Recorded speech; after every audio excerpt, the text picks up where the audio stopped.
Hello students, welcome back to Chandra's tutorial. Intermediate physics practical లో భాగంగా ఈ రోజు ప్రాక్టికల్ 6, 7 and 8 సింపుల్ పెండులం కి సంబంధించి ఈ మూడు క్వశ్చన్స్ కూడా ఉన్నాయన్నమాట. Question number 6, find the acceleration due to gravity at your place using simple pendulum. Calculate the percentage error in your measurement. Take 6 observations. Question number 7, find the acceleration due to gravity at your place using simple pendulum and draw L t-square graph and verify the value of g with the value obtained from the graph. Take 6 observations. Alane 8th one, draw L t-square graph in the case of a simple pendulum and find the length of the simple pendulum. Take 6 observations. చూడండి, simple pendulum కి ఒక rigid support base చేసుకుని steel Bob ని వేలాడతీయడం జరుగుతుంది. వేలాడదీసినటువంటి simple pendulum ని ఒక పక్కకు లాగి వదిలినట్లయితే అది లెఫ్ట్ అండ్ రైట్ ఆసిలేట్ అవుతూ ఉంటుంది. ఈ పొజిషన్ లో మనకి 2 పాయింట్స్ ని మనం అబ్జర్వ్ చేయాల్సి ఉంటుంది, extreme position and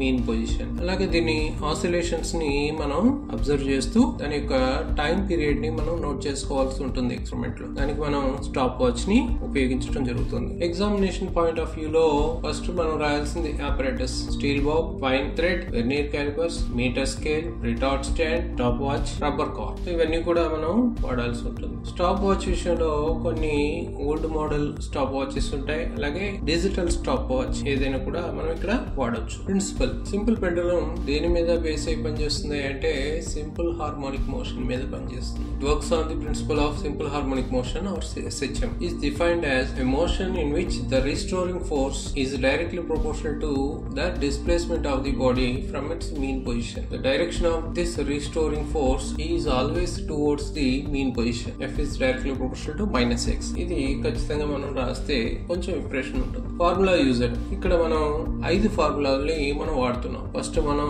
vernier callipers ని ఉపయోగించి డయామీటర్ ని తీసుకోవడం జరుగుతుంది. Diameter of the simple pendulum bob equals to MSR plus N into LC in centimetres. ఇక్కడ MSR అంటే మెయిన్ స్కేల్ రీడింగ్, N అంటే వెర్నియర్ కోఇన్సిడెన్స్, LC అంటే least count. Second one, radius R equals to D/2 centimetres. So D అంటే diameter of the steel bob. Next C, acceleration due to gravity, G equals to 4π² into L/t² centimeter per second square. Here L is the length of the pendulum in centimeters and T is the time period in seconds. Next question number 6 కి వచ్చేప్పటికి percentage error అడిగాడు కాబట్టి percentage error equals to G - G0 by G into 100%. ఇక్కడ G వచ్చేప్పటికి standard value, G0 వచ్చేప్పటికి experimental value. Standard value ఇప్పుడు కూడా 980 centimeter per second square ఉంటుంది. నెక్స్ట్ క్వశ్చన్ నెంబర్ 8 లో మనకి సెకండ్స్ పెండులం లెంగ్త్ క్యాలిక్యులేట్ చేయమన్నాడు కాబట్టి T² equals to 4 second square gives the length of the pendulum whose time period is 2 seconds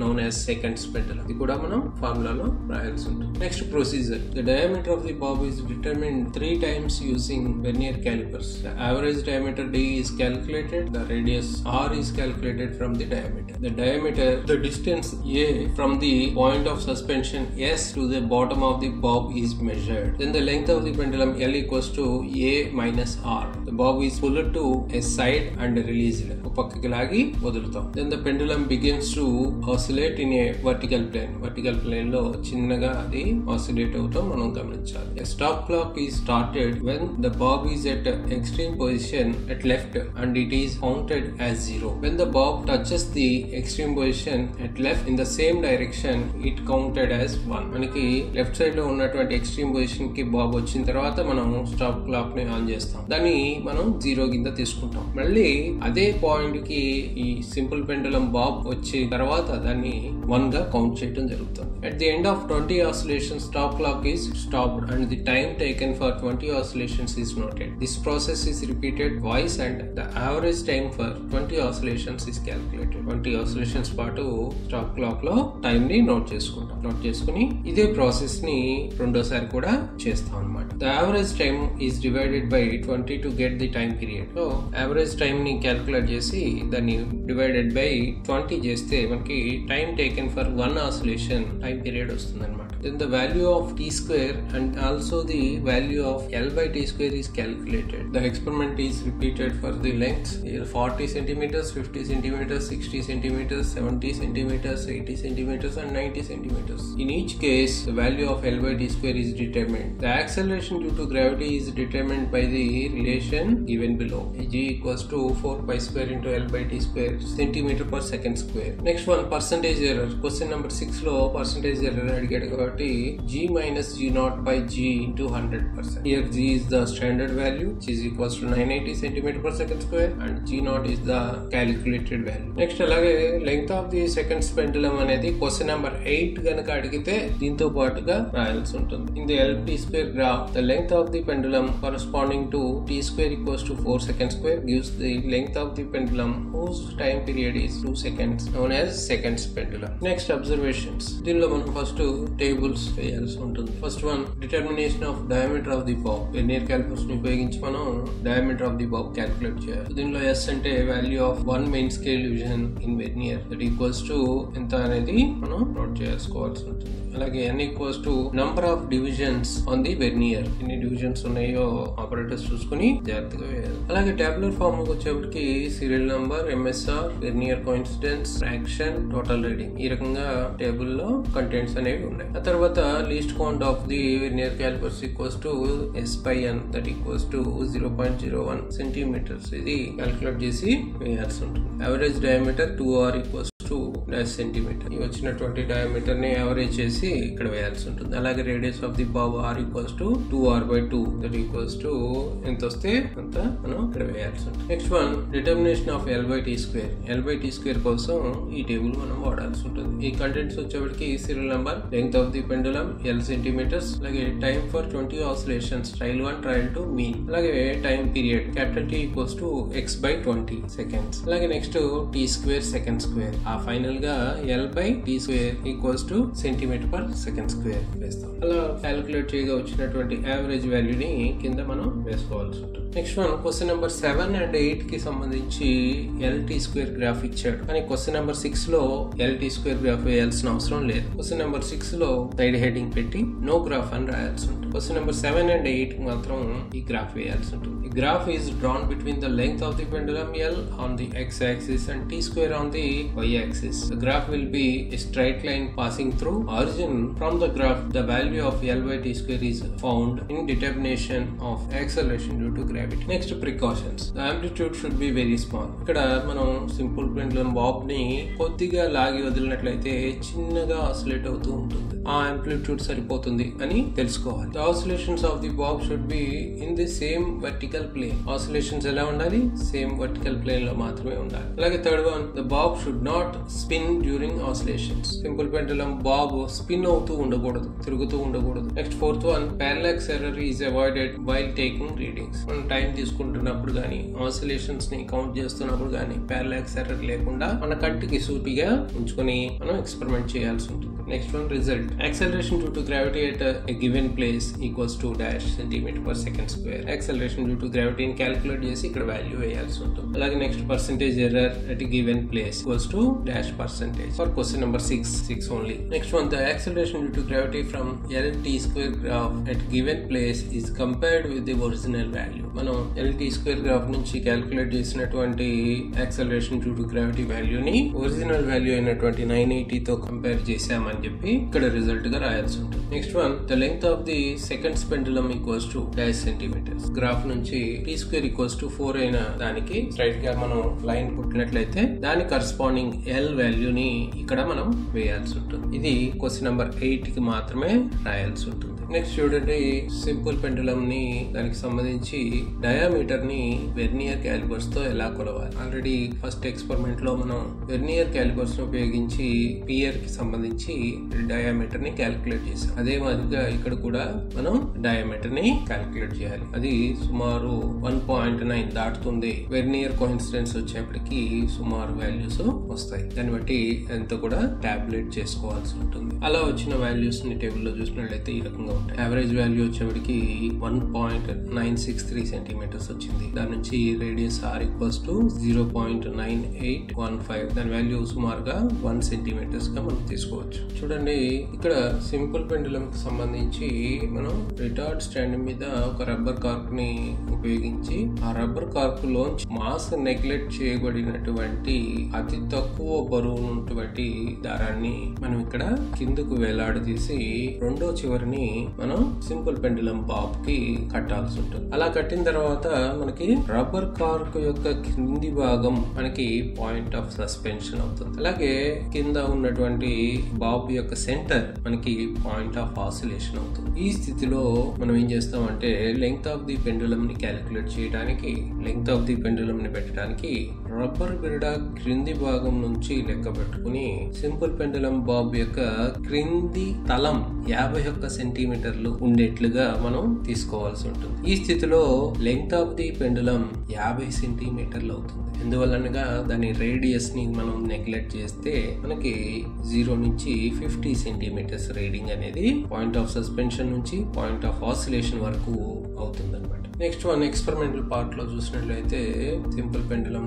Bob ని పక్కకి లాగి వదిలినట్లయితే ఇగో ఈ రకమైనటువంటి ఆసిలేషన్స్ చేస్తాం. ఈ స్థితిలో ఏం చేస్తున్నానంటే లెఫ్ట్ సైడ్ వచ్చినటువంటి ఎక్స్ట్రీమ్ పొజిషన్ దగ్గర నేనేం చేస్తున్నాను, స్టాప్ వాచ్ ని ఆన్ చేస్తున్నాను.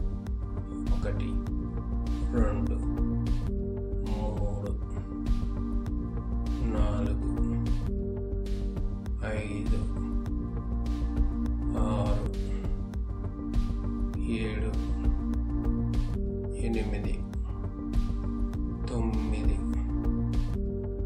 10 ఇలా 20 ఆసిలేషన్స్ వరకు కూడా మనం టైం ని నోట్ చేసుకోవాల్సి ఉంది. ఆ 20 ఆసిలేషన్స్ అయిన తర్వాత మనం స్టాప్ వాచ్ ని ఆఫ్ చేసుకుని ఈ విలువని టేబుల్ లో మనం నోట్ చేసుకోవాల్సి ఉంటుంది. ఈ రకంగా 40 centimetres, 50 centimetres, 60 centimetres, 70 centimetres, 80 centimetres, 90 centimetres ఇలా 6 రీడింగ్లు మనం తీసుకుంటున్నాం. వాటికి ట్రయల్ 1 అండ్ ట్రయల్ 2 రెండింటిని కూడా మనం టైం పీరియడ్ ని నోట్ చేసుకుంటాం. ఆ వచ్చిన మీన్ ని బేస్ చేసుకుని 20 ఆసిలేషన్స్ చేస్తున్నాం కాబట్టి 1 ఆసిలేషన్ కి పట్టినటువంటి టైం పీరియడ్ ని t=x/20 తో మనం క్యాలిక్యులేట్ చేస్తాం. దాని నుంచి t² ని క్యాలిక్యులేట్ చేసి t² వాల్యూ ఇంటూ 10⁻⁻1 లో మనం వేసుకోవాలి. గ్రాఫ్ కి కన్వీనియంట్ గా ఉంటుంది కాబట్టి. అలాగే ఆ l/t² వాల్యూ చూసినట్లయితే అది 24కి అటు ఇటుగా స్థిరంగా ఉంటుందన్నమాట. 6 రీడింగ్ల యొక్క యావరేజ్ విలువని కింద క్యాలిక్యులేట్ చేసి పెట్టుకుంటాను. ఆ యావరేజ్ వాల్యూని తీసుకుపోయి నేను ఇక్కడ క్యాలిక్యులేషన్స్ లో వాడతాను. ఇక్కడ ఫస్ట్ r=d/2 దాని నుంచి r వాల్యూ 1 సెంటీమీటర్ తీసుకోవడం జరిగింది. Next acceleration due to gravity g=4π² × l/t². ఇక్కడ పై వాల్యూ 3.14 కాబట్టి దాన్ని అలా ఉంచుకొని ఆ యావరేజ్ వాల్యూని ఇక్కడ సబ్స్టిట్యూట్ చేసుకుని క్యాలిక్యులేట్ చేస్తే నాకు acceleration due to gravity 967.03 cm/s² వచ్చింది. అలా వచ్చిన దాన్ని పర్సంటేజ్ ఎర్రర్ క్యాలిక్యులేట్ చేయడానికి నేను వాడుతున్నాను. percentage error equals to g minus g0/g into 100 that equals to నాకు 0.01323 into 100 అవుతుంది. దాని వాల్యూ 1.323% అవుతుంది. దీనికి యూనిట్స్ లేవు కాబట్టి నో యూనిట్స్ అని రాస్తాం. ఈ పార్ట్ అంతా కూడా క్వశ్చన్ నెంబర్ 6 కి సంబంధించింది. నెక్స్ట్ మనం క్వశ్చన్ నెంబర్ 7 అండ్ 8 కి సంబంధించి చూస్తే ఈ రకంగా మనం గ్రాఫ్ అనేది గీయాల్సి ఉంటుంది. x యాక్సిస్ మీద మనం l ని తీసుకొని అలాగే y యాక్సిస్ మీద t² వాల్యూస్ ని తీసుకొని మనం గ్రాఫ్ గీయాల్సి ఉంటుంది. ఇక్కడ మనం తీసుకున్నటువంటి గ్రాఫ్ లో ఆరిజిన్ 0 నుంచి x యాక్సిస్ మీద 10, 20, 30, 40, 50, 60, 70 ఇలా మనం తీసుకోవడం జరుగుతుంది. అలాగే y యాక్సిస్ మీద 0.4, 0.8, 1.2, 1.62, 2.4, 2.8, 3.2, 3.6 ఇలా తీసుకోవచ్చు. లేదు మన కన్వీనియంట్ కోసం మనం 0, 40, 50, 60, 70 ఇలా తీసుకోవచ్చు x యాక్సిస్ మీద. అలాగే y యాక్సిస్ మీద 2, 2.4, 2.8, 3.2 ఇలా తీసుకోవచ్చు. ఇక్కడ ఖచ్చితంగా గ్రాఫ్ గీస్తున్నాం కాబట్టి స్కేల్ అనేది మెన్షన్ చేయాలి. Scale x axis 1 unit equals to 10 centimetres. అలాగే అలాగే y axis equals to 1 unit equals to 0.4 into 10⁻⁻1 second square. ఇక్కడ x యాక్సిస్ మీద ఏం తీసుకుంటున్నాము, దాని యూనిట్స్ ఏంటి, అలాగే y యాక్సిస్ మీద ఏం తీసుకుంటున్నాము, దాని యూనిట్స్ అనేవి ఖచ్చితంగా మెన్షన్ చేయాలి. Next calculation for question number 7. ఇది చూసినట్లయితే ఇక్కడ కూడా రేడియస్ క్యాలిక్యులేట్ చేస్తాం. అలాగే from the graph take L as 65 and draw line across 65. It meets t square at 2.6. Then L by t square equals to 65 by 2.6, that equals to 25. ఇలా వచ్చినటువంటి L by t square వాల్యూని మనం acceleration due to gravity ఫార్ములాలో వాడి calculate చేస్తే 985.96 centimetre per second square అనేది. So దీన్ని మనం standard వాల్యూతో compare చేయడం జరుగుతుంది. నెక్స్ట్ క్వశ్చన్ నెంబర్ 8 కి సంబంధించి చూస్తే పైన g వాల్యూని క్యాలిక్యులేట్ చేయొచ్చు, చేయకపోయినా కూడా గ్రాఫ్ నుంచి t square equals to 4 second square value కి కరస్పాండింగ్ గా మనం లైన్ కొట్టినట్లయితే అది L ఈక్వల్స్ టు 103 సెంటీమీటర్స్ దగ్గర కలుస్తుంది. కాబట్టి సెకండ్స్ పెండులం లెంత్ ఎంత అంటే 103 సెంటీమీటర్స్ అవుతుంది. ఇలా వచ్చినటువంటి వాల్యూస్ ని క్వశ్చన్ నెంబర్ 6 కి సంబంధించి AB రాయాల్సి ఉంటుంది. అలాగే క్వశ్చన్ నెంబర్ 7 కి సంబంధించి C పాయింట్ రాయాల్సి ఉంటుంది. క్వశ్చన్ నెంబర్ 8 కి సంబంధించి A అండ్ D రెండు రాయాల్సి ఉంటుంది. ఈ వీడియో మీకు నచ్చినట్లయితే లైక్ చేయండి, షేర్ చేయండి, అలాగే సబ్స్క్రైబ్ చేయండి. అలాగే మీ విలువైన కామెంట్ ని నాకు రిప్లైగా ఇవ్వండి. మీరు ఇచ్చే లైక్స్, కామెంట్స్ నాకు మరింత ఉత్సాహాన్ని ఇచ్చి మరిన్ని ఉపయోగకరమైన వీడియోలను తయారు చేయడానికి ఉపయోగపడతాయి. Thank you for watching.